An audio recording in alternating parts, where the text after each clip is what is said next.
राधे राधे। राधे राधे। बता, इसके चैनल का नाम सुनो, फिर इसके सारी सपोर्ट करियो सारे वन भाई। डॉक्टर नीना, इसके चैनल का नाम है या मैंने मिलन आई या भी बैंक कॉलोनी में बैक साइड, ठीक है। डॉक्टर भाई के मिले थे हम ठीक है। मैं फर्स्ट एड ट्रेनर हूँ। मैं फर्स्ट एड की वीडियोस डालती हूँ, मेडिटेशन की डालती हूँ, और मैं ऑर्गन डोनर एम्बेसडर हूँ मोहन फाउंडेशन से, और लाफिंग थेरेपी कराती हूँ। आप मेरी वीडियोस जरूर देखना। डॉक्टर नीना, रेड क्रॉस, ठीक है जी। धन्यवाद आप सबका। इसकी ठीक है। हाँ, फिर तू भी इनके सारा के रिटर्न देती है। ठीक है जी, ठीक है, ठीक है। तो यार वीडियो परमेश्वर मेरी दीर्घायु कर दीजिए। कोई भी जल्दी से इस शरीर को छोड़ करके जाना नहीं चाहता, है ना। इसलिए दीर्घायु की कामना करता है, भगवान से प्रार्थना ही करता है, बड़े बड़े आयोजन करता है, यज्ञ करता है। जो वैदिक धर्मी है वो इस प्रकार से यज्ञ करता है, इस प्रकार से जन्मदिन मनाता है। आज आपने हमारे सबके जीवन में पाश्चात्य संस्कृति में बेहद दखल दे रखा है, और इतना दखल दे दिया कि हम अपनी सारी प्राचीन बातों को भूलते चले जा रहे हैं। हमारा काम है हम अपने संस्कृति को फिर से लोगों के हृदय में उसका दीपक जलाने का प्रयास करें, और वही हम प्रयास करते हैं। कितने वैदिक धर्मी गुरु थे, है ना। तो अब ये वैदिक रीति से इस बेटी का जन्मदिन मनाएंगे। क्या नाम है तेरा? ज्योति भी बताया था। ओम विश्वानि देव सवितर्दुरितानि परासुव यद्वज्रं तन्न आसुव स्वाहा। क्या अर्थ है इस मंत्र का? इस मंत्र का अर्थ है, इस मंत्र में दो बातें हैं। भगवान से प्रार्थना करता है, परमपिता परमेश्वर है सारे संसार को बनाने वाले जगदीश्वर, इस संसार को, ब्रह्मांड को बना करके, पृथ्वी को बना करके, पृथ्वी पर मनुष्य को बना करके, उससे पहले उसकी सारी व्यवस्थाएं कर देने वाले परमात्मा, सकल जगत की उत्पत्ति करता भगवान। आप मेरी जितने भी दोष हैं, दुर्गुण हैं, दुर्व्यसन है, उन सबको दूर कर दीजिए, और जितने भी संसार में श्रेष्ठ गुण, कर्म, स्वभाव है वो मुझे प्राप्त करवा दीजिए, ठीक है। तो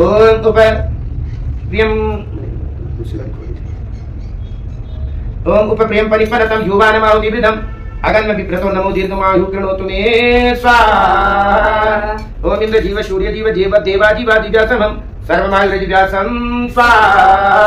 ओम आयुषायुजीकृतां जीवायुष्मान् जीवमामितः प्राणेनात्मन्वतां जीवमामृतोर्दगावशं स्वाहा। ओम जीवास्थदिव्यासं सर्वमायुर्व्यासं उपजीवास्थोपजीव्यासं सर्वमायुर्व्यासं समजीवास्थ समजीव्यासं सर्वमायुर्व्यासं जीवनास्थ समजीव्यासं सर्वमायुर्व्यासं स्वाहा। ओम तनुवाग्नेयसि तन्ममे पाहि अर्धाग्नेयसि अग्नेदेहि वर्चोदाग्नेयसि वर्चोमेदेहि अग्नेयन् तन्म अप्रिणः स्वाहा। ओम त्र्यंबकं यजामहे सुगन्धिं पुष्टिवर्धनम् उर्वारुकमिव बन्धनं मृत्युर्मुक्षयमामृता स्वाहा। इन मंत्रों में जो है ना प्रार्थना की इसने बेटी ने की है, भगवान मेरी दीर्घायु। नमक ऐसे जितनी भी मैदा से युक्त चीजें वो सब आंतों को खराब करती है, वो आंतों में चिपक जाती है अंदर, और पेट से सारी बीमारी शुरू होती है। आंतों में चिपक गई, पेट में गैस बनने लगी, और फिर इधर उधर दर्द और ये और वो दुनिया भर की चीजें होने लग जाती है ना। तो इसलिए इन सब चीजों से बच करके रहना। परमात्मा का आशीर्वाद, परमात्मा का वरद हस्त सदा ही तुम्हारे ऊपर बना रहेगा। ऐसी प्रार्थना है भगवान से तुमने की और मैंने की आपके लिए। आइए हम सब करें ये तो प्रार्थना। यज रूप प्रभु हमारे भाव उज्ज्वल कीजिए, छोड़ देवे छल कपट को मानसिक बल दीजिए। वेद की बोले ऋचाएं सत्य को धारण करें, हर्ष में हो मग्न सारे शोक सागर से तरें। अश्वमेधादिक रचाएं यज्ञ पर उपकार को, धर्म मर्यादा चला कर लाभ दे संसार को। नित्य श्रद्धा भक्ति से यज्ञ हम करते रहे, रोग पीड़ित विश्व के संताप सब हरते रहे। भावना मिट जाए मन से पाप अत्याचार की, कामनाएं पूर्ण होवे यज्ञ से नर नारी की। लाभकारी हो हवन हर प्राणधारी के लिए, वायु जल सर्वत्र हो शुभ गंध को धारण किए। स्वार्थ भाव मिटे हमारा प्रेम पथ विस्तार हो, इदन मम का सार्थक प्रत्येक में व्यवहार हो। हाथ जोड़ झुकाए मस्तक वंदना, हम कर रहे नाथ करुणा, रूप करुणा आपकी सब पर रहे। पूजनीय प्रभु हमारे भाव उज्ज्वल कीजिए, छोड़ देने चल कपट को मानसिक बल दीजिए, प्रभु आत्मिक बल दीजिए। सर्वे भवन्तु सुखिनः, सर्वे सन्तु निरामयाः, सर्वे भद्राणि पश्यन्तु मा कश्चित् दुःखभाग् भवेत्। सबका भला करो भगवान, सब पर दया करो दयावान, सब पर कृपा करो हे महान, सबका सब विधियो कल्याण, सबको दो वेदों का ज्ञान, सबके काटो कष्ट महान। त्वमेव माता च पिता त्वमेव, त्वमेव बन्धुश्च सखा त्वमेव, त्वमेव विद्या द्रविणं त्वमेव, त्वमेव सर्वं मम देव देव, त्वमेव सर्वं मम देव देव।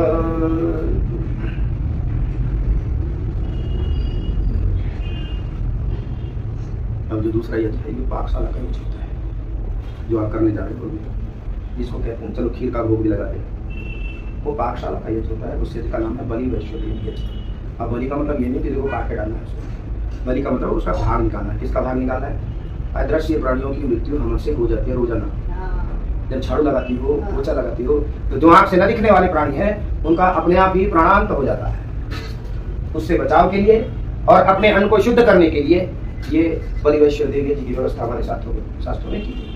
तो छोटी छोटी दशाहुतियां करना, आप भी से करना, बीच में करने की कोशिश करना। ओम अग्नये स्वाहा, ओम सोमाय स्वाहा, ओम अग्नि सोमाभ्याम स्वाहा, ओम विश्वेद्योदेवेभ्यः स्वाहा, ओम धन्वन्तरये स्वाहा, ओम कुरवै स्वाहा, ओम अनुमत्यै स्वाहा, ओम प्रजापतये स्वाहा, ओम द्यावापृथिवीभ्यां स्वाहा, ओम सृष्टिकृते स्वाहा। अंतिम 10 ये करा था, थोड़ी ज्यादा नहीं थी, अगली थोड़ी होती जल्दी बात हो जाएगी। चलिए ये यज्ञ संपन्न हुआ। एक दो बातें आप लोगों के प्रसाद करनी है। पहले मुझे देखो, जो ये पुस्तक है तुम्हारी वाली, उसमें शुरू में जैसे हमने ये जो शुरू किया उसमें वो ये चीज वो बातें नहीं है, इसलिए मैंने तुम्हें ये सबसे पहले क्या करना, आचमन करना। आचमन क्यों करना? पहले उसमें तो नहीं है, रखोगे तो आचमन की व्यवस्था इसलिए पहले की जाती है क्योंकि ये मनुष्य अपनी इस वाणी का न जाने किस किस प्रकार से उपयोग करता है, झूठ बोलता है, गाली देता है या कुछ और शब्द बोल देता है, और फिर ऐसा बोल करके ये भगवान की स्तुति करने लायक तो रहता नहीं। क्या भगवान की आचमन और अंगस्पर्श का मतलब ये है कि तेरी वाणी भी शुद्ध हो और तेरा शरीर भी शुद्ध हो, तब तो भगवान। अच्छा, ये आत्मा इस शरीर में है तभी तो चरण है, क्या आत्मा के भी चरण होते हैं? पता पड़ेगा, आत्मा के तो कोई चरण नहीं होते। चाहे फिर ये आत्मा आदमी के शरीर में हो, कुत्ते के शरीर में हो, गधे के शरीर में हो, घोड़े के शरीर में हो, कीड़े मकोड़ों के शरीर में हो, आत्माएं तो अनंत है। और मैंने कहा कि आत्मा से भी सूक्ष्म क्या है? परमात्मा। वो कभी गति नहीं करता, उसको आवश्यकता वो क्या करे गति करके, वो तो सब जगह है मौजूद। ईशावास्यम इदम सर्वम, वो परमात्मा तो सर्वत्र विद्यमान है, पहले से ही गया हुआ है। आप जब पहुंचोगे आपसे पहले ही परमात्मा होंगे, क्योंकि परमात्मा कहां पर है? यहाँ पर भी है, इस जीवात्मा में भी है। इस जीवात्मा में छुपा बैठा है और उसकी अंतर्मन को देखता रहता है, तेरा अंतर्मन कितना मलिन हो गया है। जब अंतःकरण मलिन होता जाता है तो परमात्मा की आवाज भी इसको सुनाई नहीं देती। अंतःकरण शुद्ध होने लग जाता है, पवित्र होने लग जाता है, तो परमात्मा इसको और अंदर से उत्साह देता है, चल ये काम तेरे करने का, चल पर उत्साह के साथ कर, उन्नति के साथ कर, संसार को कुछ कल्याण होगा इसलिए तू ये काम कर, ऐसे उत्साह परमात्मा देता है। तो इसलिए परमपिता परमात्मा को ऐसा मान करके ही उसका ध्यान करना चाहिए कि हे भगवान, तू तो हमें सब तरफ से जानता है, सब जगह विद्यमान है। इतना जानता है तू कि हम कितनी बार आंख की पलक झपकते हैं, कोई वैज्ञानिक अभी तक नहीं जान पाया है। तो भगवान तू तो ये भी जानता है कि पूरे जीवन में इसने अपनी पलक कितनी बार फड़फड़ाई है। वेद में मंत्र आता है ये पलक जो फड़फड़ाता है कितनी बार फड़फड़ाता है, ये न जाने, लेकिन भगवान सब जानता है। ये मेरे विषय में क्या सोच रही है मैं न जानूं, लेकिन भगवान, अच्छा मैं क्या सोच रहा हूँ आपको ना पता हो, लेकिन भगवान को तो पता है। उसी के आधार पर परमात्मा हमारे कर्मों का निर्णय करता है और उसके बाद हमें वैसी वैसी योनियों में भेज देता है। अगर मनुष्य रह करके मनुष्यतर कार्यों को नहीं किया, मनुष्यतर कार्य कौन से होते हैं? संसार को सुख देने का काम, समस्त प्राणी मात्र को सुख देने का काम, और सब प्राणी मात्र को सुख देने का काम क्या होता है? यज्ञ होता है। प्राणी मात्र को सुख देने का काम कौन सा होता है? यज्ञ होता है, उसी का नाम यज्ञ है। अब देखो अग्निहोत्र क्या करता है? मोटी मोटी सी बात, अग्निहोत्र क्या करता है? वायु को शुद्ध करता है। क्या करता है? वायु शुद्ध करता है। और शुद्ध वायु किसको चाहिए? मुझे, सबको चाहिए। कोई ऐसा नहीं उसके शुद्ध वायु ना चाहिए, वायु को शुद्ध करता है। जल को भी शुद्ध करता है, मिट्टी को भी शुद्ध करता है, बशर्ते हम सारे के सारे एक साथ यज्ञ करने वाले तो बने। जब हम सारे के सारे यज्ञ करेंगे तब ये वातावरण कुछ ठीक होगा, तब ये इतनी भयंकर गर्मी 52 डिग्री सेल्सियस का जो तापमान दिल्ली जैसे शहर में होने लगा, ये सब ठीक होना प्रारंभ है। लेकिन आज का मनुष्य स्वार्थी हो गया। बाद में कह रहे थे ना, स्वार्थ भाव मिटे हमारा, प्रेम मत विस्तार हो। स्वार्थ के मारे प्रेम तो हो गया, तेल ले रहे ये अपने, बस इसको केवल साम दाम दंड भेद क्या चाहिए, मनी चाहिए और कुछ नहीं चाहिए। साम दाम दंड भेद ये कि चाहे कुछ भी करना पड़े, पैसा चाहिए, रुपया चाहिए, और यही गड़बड़ है। जिस दिन ये गड़बड़ ठीक हो गई, जिस दिन मन संतोष होगा, इसके जीवन में आनंद ही आनंद होगा, फिर उसको डर नहीं किसी की बात का। ठीक है, तो बस ये छोटा सा संदेश आज आपके लिए। आपका बहुत बहुत धन्यवाद। परमपिता परमात्मा से आप प्रार्थना करना इस बेटी के लिए। आप बोलना ओम ओम। बोलिए हे ज्योति त्वम आयुष्मान तेजस्विनी वर्चस्विनी भूया। ओम स्वस्ति नेन्द्रो वृद्धसभा स्वस्ति न पूषा विश्ववेदाः स्वस्ति नस्तारक्षो अरिष्टनेमिः स्वस्ति नो बृहस्पतिर्दधातु। ओम स्वस्ति ओम स्वस्ति ओम स्वस्ति। ओम सत्या सन्ति यजमानस्य कामः, गुणा सन्ति यजमानस्य कामः, शुभा सन्ति यजमानस्य कामः। ओम भद्रं कर्णेभिः शृणुयाम देवाः, भद्रं पश्येमाक्षभिर्यजत्राः, स्थिरैर्भद्रैस्तुष्टुवां स्वस्तिर्विजोषिणी देवहितं यदायुः। धन्यवाद। आइए हम शांति पाठ करें और समापन करें। ओम द्यौः शांति अंतरिक्षं शांति पृथिवी शांतिराप शांति ओषधयः शांति वनस्पतयः शांतिर्विश्वे देवा शांतिर्ब्रह्म शांति सर्वं शांति शांतिरेव शांति सामा शांतिरेधि। ओम शांति शांति शांति। एक बार परमेश्वर के निदान ओम की लीला वगैरह सुना।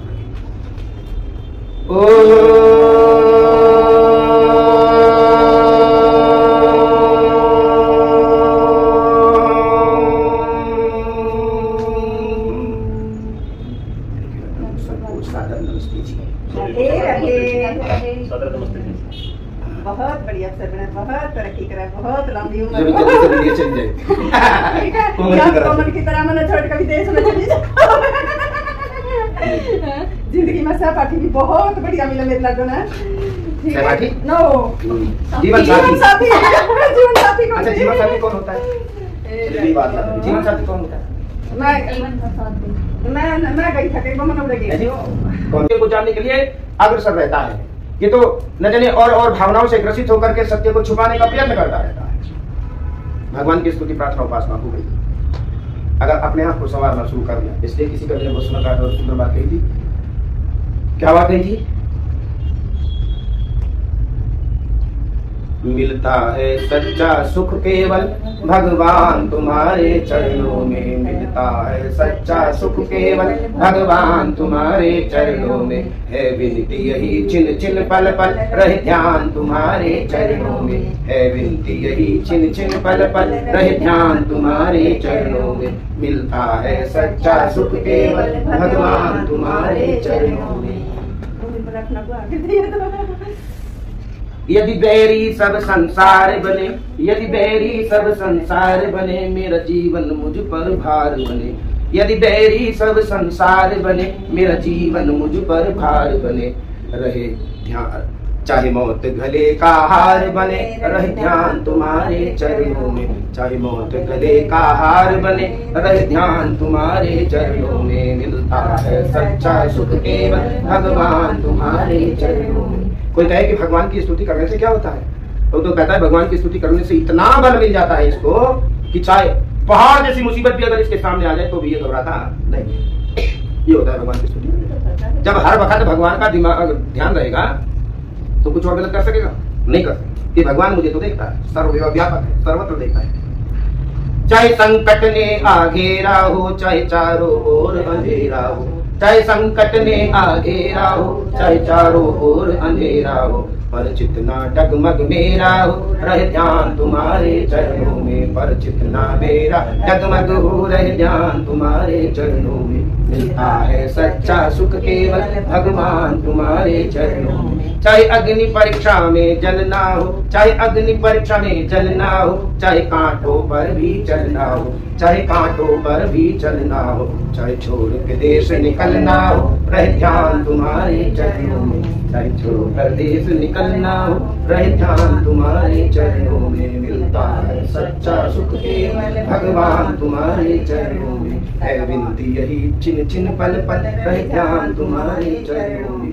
मिलता है सच्चा सुख केवल भगवान तुम्हारे चरणों में। अब चरणों में ध्यान आया तो फिर चरण किसके होते हैं? किसके होते हैं? अभी हमारे जब बोल रहे नहीं भजन किसका आ रहा है? चरण मंदिर में रखी विभूति के चरण ध्यान याद आ रहे हैं, आ रहे हैं, चाहे राम को चाहे श्याम को, वही तो जा रहा दिमाग कि चरण तो यही है भगवान के। लेकिन बात ऐसी नहीं है। ये यजुर्वेद का एक अध्याय है, वो 32वां अध्याय पुरुष सूक्त कहा जाता है। उसमें कहा, हे भगवान तेरे तो हजारों लाखों हाथ है, हे तेरे तो हजारों लाखों सिर है, तेरे तो हजारों आंखें हैं, कान है, पांव है इत्यादि। और उसके हजारों लाखों जो ये सब गिनवाए ना उसमें, वो सारी की सारी व्यवस्थाएं करने वाला है। उससे अलंकारिक रूप में ये बात कही गई। भगवान तो निराकार है। चरण किसके होते हैं? शरीर के होते हैं। चरण अगर होते हैं तो किसके होते हैं? शरीर के होते हैं, भगवान के नहीं होते। अच्छा, ये आत्मा इस शरीर में है तभी तो चरण है, या आत्मा के भी चरण होते हैं? पता पड़ेगा आत्मा के तो कोई चरण नहीं होते। चाहे फिर ये आत्मा आदमी के शरीर में हो, कुत्ते के शरीर में हो, गधे के शरीर में हो, घोड़े के शरीर में हो, कीड़े मकोड़ों के शरीर में हो, आत्माएं तो अनंत है। और मैंने कहा कि आत्मा से भी सूक्ष्म क्या है? परमात्मा। वो कभी गति नहीं करता, उसको आवश्यकता वो तो क्या करे गति करके, वो तो सब जगह है। ईशावास्यम इदम सर्वम, वो परमात्मा तो सर्वत्र विद्यमान है, पहले से ही गया हुआ है। आप जब पहुंचोगे आपसे पहले ही परमात्मा होंगे, क्योंकि परमात्मा कहां पर है? यहाँ पर भी है, इस जीवात्मा में भी है। इस जीवात्मा में छुपा बैठा है और उसकी अंतर्मन को देखता रहता है, तेरा अंतःकरण कितना मलिन हो गया है। जब अंतःकरण मलिन होता जाता है तो परमात्मा की आवाज भी इसको सुनाई नहीं देती। अंतःकरण शुद्ध होने लग जाता है, पवित्र होने लग जाता है, तो परमात्मा इसको और अंदर से उत्साह देता है, चल ये काम तेरे करने का, चल कर, उत्साह के साथ कर, उन्नति के साथ कर, संसार को कुछ कल्याण होगा इसलिए तू ये काम कर, ऐसे उत्साह परमात्मा देता है। तो इसलिए परमपिता परमात्मा को ऐसा मान करके ही उसका ध्यान करना चाहिए कि हे भगवान, तू तो हमें सब तरफ से जानता है, सब जगह विद्यमान है। इतना जानता है तू कि हम कितनी बार आंख की पलक झपकते हैं, कोई वैज्ञानिक अभी तक नहीं जान पाया है। तो भगवान तू तो ये भी जानता है कि पूरे जीवन में इसने अपनी पलक कितनी बार फड़फड़ाई है। वेद में मंत्र आता है ये पलक जो फड़फड़ाता है कितनी बार फड़फड़ाता है ये न जाने, लेकिन भगवान सब जानता है। ये मेरे विषय में क्या सोच रही है मैं न जानूं, लेकिन भगवान, अच्छा मैं क्या सोच रहा हूँ आपको ना पता हो, लेकिन भगवान को तो पता है।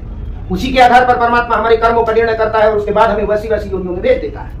अगर मनुष्य रह करके मनुष्यतर कार्यों को नहीं किया